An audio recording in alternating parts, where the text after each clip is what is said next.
The Samsung NX210's RAW photos and the shooting experience it provides distinguish it from interchangeable lens competitors.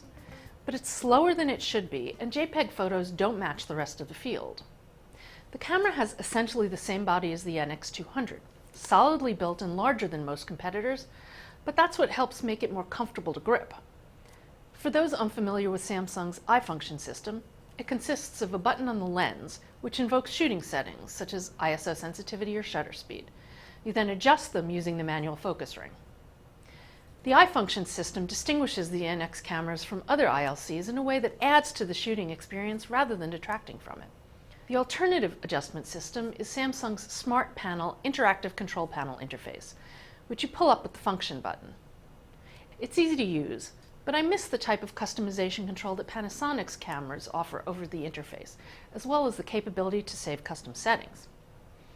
As with a host of Samsung's 2012 cameras, the NX210's built-in 802.11n wireless can be used to connect to a Wi-Fi network for a variety of things, as well as some peer-to-peer operations with your smartphone.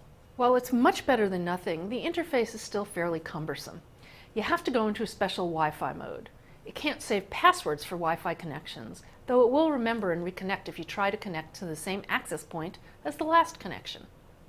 Mobile Link, which transfers photos between devices in the camera, basically lets you select and copy.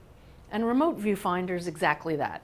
A second screen with a capture button and the ability to toggle flash, self-timer, and file size.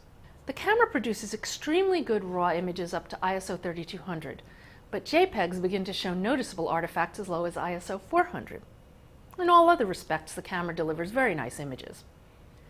In an unusual move, it defaults to the neutral color settings rather than the more typical saturation and contrast boosted standard like other cameras do. I prefer that. And even the NX210's neutral images come out reasonably saturated rather than flat looking. The exposures look good and it meters consistently. Video looks typical. It's fine for most travel, kid, and animal clips. The autofocus pulses a bit, but color and exposure look good. In low light, there's some clipping in the shadows and some color noise, but otherwise it's acceptable. As with most OLED displays, the screen's bright and contrasty, and it remains sufficiently visible in direct sunlight, so the absence of a viewfinder is not much of a problem. I like the NX210. I enjoy shooting with it. But I think there are too many confusing choices for automatic operation, and the JPEG quality needs to be better. And while the speed of the autofocus never really got in my way, it should be a little more responsive for the money. I'm Lori Grunin, and this is the Samsung NX210.